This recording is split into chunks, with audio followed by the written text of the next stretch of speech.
Hey everybody, hope everybody's doing good. I want to make a slightly different video today, leaning more towards sawmilling.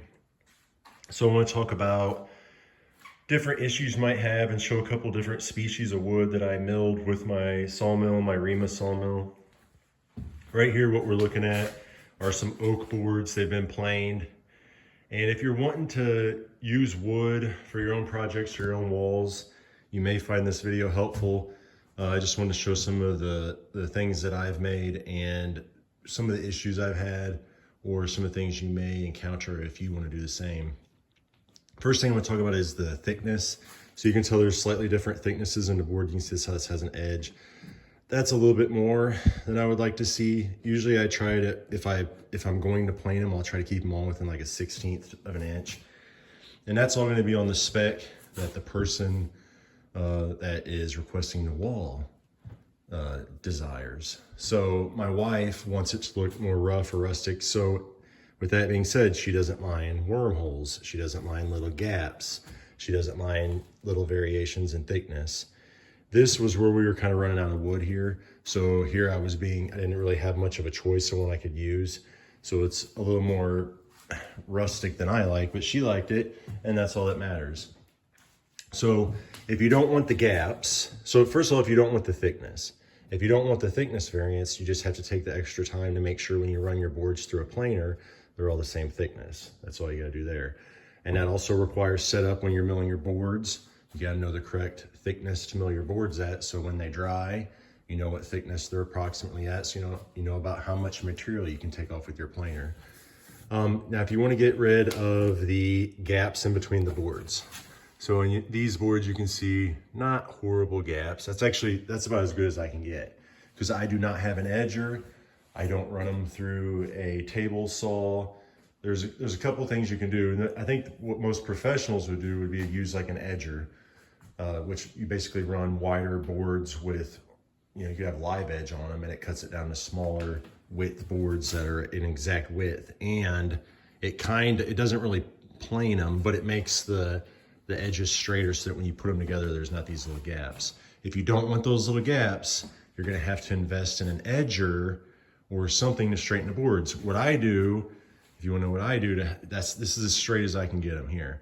I take the boards, I mill them a little extra wide, I put them in my kiln, I let them shrink and dry a little bit, and then I group them in light dried piles, meaning I'll look at each board, and if one has a little curve one way or a little curve another way, I try to group them all together so they all look alike, maybe 10 or 12 at a time, maybe a little more as much as I can get a clamp on it, and I'll clamp them up on my mill again, and I'll run 2 more passes with a nice sharp blade with nice tension on my blade, and try to go slow and get these lines as straight as I can, put them back up on the bunks, and basically make 2 more cuts to try to get as straight as I can after they've dried. That's the best I can do. If you don't do that, you see how there's very minimal gaps here. This is what you'll get. So these were not straight edged. These came straight off the mill. You can see they got a little curve to them. These are also not planed. So they're kind of almost fuzzy feeling. They're not smooth and hard feeling. Like these are same species of wood, totally different process how it was made. These were planed, these were not planed. These are completely rough boards. So this wall, my wife wanted it completely rough board, so it has the bigger gaps in it. And that's where you can definitely see the bigger gaps. This is what happens if you don't do anything at all to try to straight edge it. As the board shrinks, it's not gonna shrink perfect. If you have a perfect chunk of wood, maybe, but you're gonna have knots, and the tree is a living thing that has variations in it, so it's gonna kind of go in and out a little bit as it dries. So you're gonna have to do something to straight edge it. So this is some oak. If you wanna look up, you can see these are beams. Now, if you're rough cutting stuff, the mill is very helpful. You can make all kinds of stuff, rough cut barns, or if you like this rustic look. Now you can see I made my own sheathing, and you can see there we have the gaps again. Those boards are not straight edged at all. It all depends on what the person likes. Now, going in here into my stairway, this is all ash. So this is the first ash we're kind of seeing, except for up on the sheathing.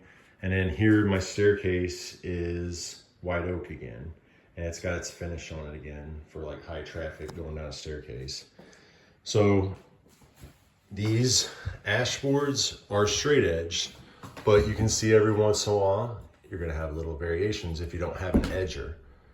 So I straight edged them with my mill, but you know, as I was going along, I went right here, and every single one of the boards that were in that stack, they're all gonna have that little divot in it unless I go through and try to make another perfectly straight cut again.